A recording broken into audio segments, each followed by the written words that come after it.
So, Julia forged the court clerk's signature onto checks to hide the cash she and Vicki were pulling out of the Wyandotte County District Court.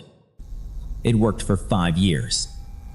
Just under $1 million gone, covered by a signature that was never hers to write. But that was only the story the public got.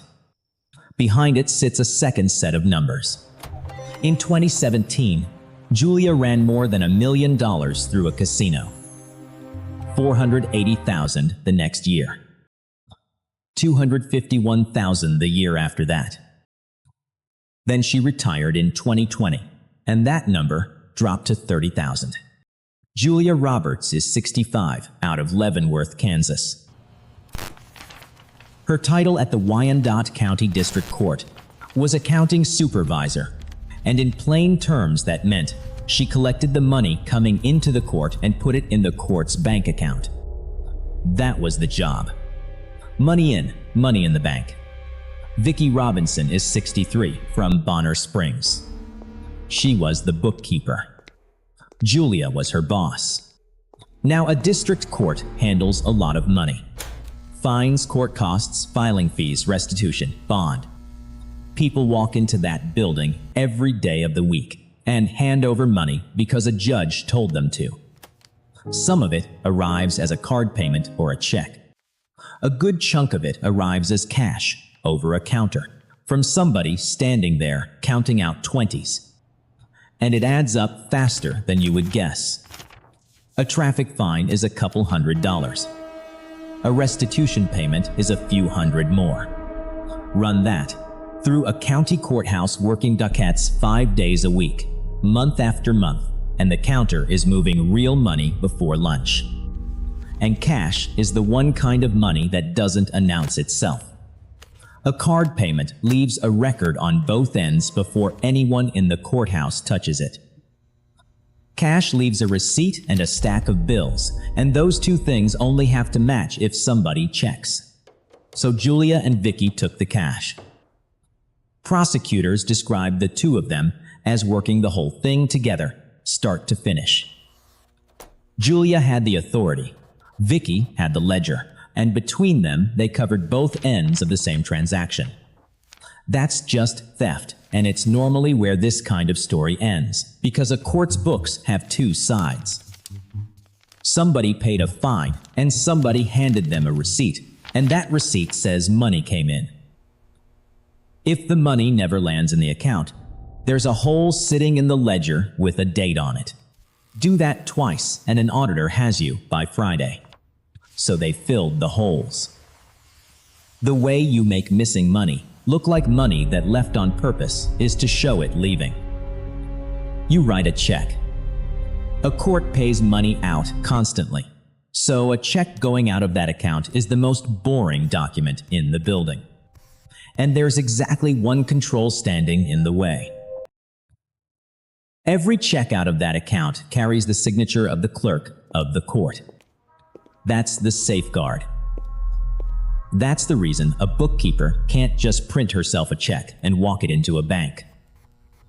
The safeguard was also the flaw, because the woman preparing those checks saw that signature every single day. So Julia wrote it herself. She forged the clerk of the court's signature onto the checks. That was the method, every time for 5 years. Checks left that account carrying the name of a person who had never laid eyes on them. A signature on its own still isn't enough, because a check has to be for something. There's a memo line at the bottom of every one of them, a little box, and leaving that box blank on a government account invites the exact question you're trying to avoid. So they filled it in. Judgment disbursement. Court business. The most ordinary phrase in that entire building. A district court pays out judgments constantly.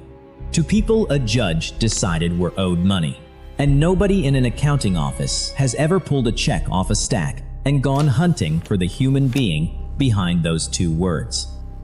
That's the machine. Take the cash off the counter. Print a check the size of the hole. Sign the clerk's name at the bottom. Write judgment, disbursement in the little box. The ledger balances, the auditor moves on, and the money is gone. I'll give them this much. The paperwork was tidy. Prosecutors put the total loss at $979,962. Taxpayer money out of a county court. Now, that number sounds like something a building would notice. Spread it across 5 years, and it comes out a little over $16,000 a month inside an operation that moves money all day. Nobody notices a drip. If you ask me, that's the only reason it survived as long as it did. Julia was also walking cash into her own personal bank accounts over those same years. Tens of thousands of dollars of it. Cash deposits by a woman whose entire job was cash deposits. It ran 5 years. 2018 through 2023. That's 5 annual cycles. 5 sets of year-end numbers, 5 chances for somebody to run the deposits against the receipts and ask why they didn't line up. The checks answered the question before anyone asked it. Every hole had a check beside it, and every check had a signature and a reason. The forged signature wasn't how they stole the money. It was how they kept stealing it. And they were doing it inside a courthouse. The Wyandotte County District Court is where Wyandotte County sends people who steal things. It's where a judge orders restitution, where somebody convicted of emptying a register stands up and gets told what they owe and when it's due. Then that person walks down the hall to a counter and hands the money over. Julia and Vicki were the counter. So a chunk of what people paid for stealing went straight to 2 people who were stealing. If you're enjoying this one, hit subscribe. I dig one of these up every week. So where does $1 million go? The court's loss ran from 2018 to 2023. Investigators went through Julia's finances and pulled a separate set of numbers that starts earlier than that. In 2017, she put more than $1 million through a casino. More than the entire theft in a single year by a court accounting supervisor. Then $480,000 in 2018. Then $251,000 in 2019. Watch which way those go. $1 million, then under half of that, then half again. The line was already falling while she still had the job. Nobody has traced a specific dollar from that courthouse counter to a casino floor, and I'm not going to pretend otherwise. Both sets of numbers are on the record, and they sit right next to each other. You can do what you like with that. Julia didn't get rich, though. There's no boat in this story. No second house, no vacation photos, no car in a driveway that finally made a neighbor curious.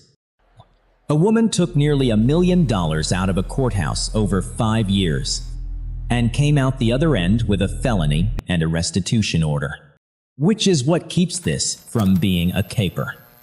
Then Julia retired in 2020, and the casino number dropped to 30,000. That collapse is the shape of the whole thing. The money moving through the casino tracked the job. $250,000 while she had the counter. 30,000 once she didn't. But Vicki didn't retire. Julia was the supervisor. Julia was the one who had the signature down. Julia walked out of that building in 2020, and Vicki sat at that desk and kept the machine running for another 3 years. Same cash, same checks, same borrowed name at the bottom, all the way to 2023. If Vicki had stopped when Julia left, this would be a very different story. Her boss retires. The woman who showed her how is gone, and the whole reason she started walks out the door with a pension. Vicki opened the checkbook, which takes a certain kind of nerve, I'll give her that. And the signature she kept forging belonged to a clerk of the court she was still working alongside. Every check she cut over those 3 years meant sitting down and writing another person's name on a government document, then walking it through her own department like it was nothing. That's 3 years of doing it again and again and again. The checks stopped in 2023. In August of 2025, the FBI sat Vicki down. She admitted it. The cash, the checks, the signature. And she told them Julia was the one who showed her how to do it. 5 years of forged checks, and it came apart in one conversation. Whatever the two of them thought they had built, it held for half a decade, and then folded the first time somebody with a badge sat across a table and asked a direct question.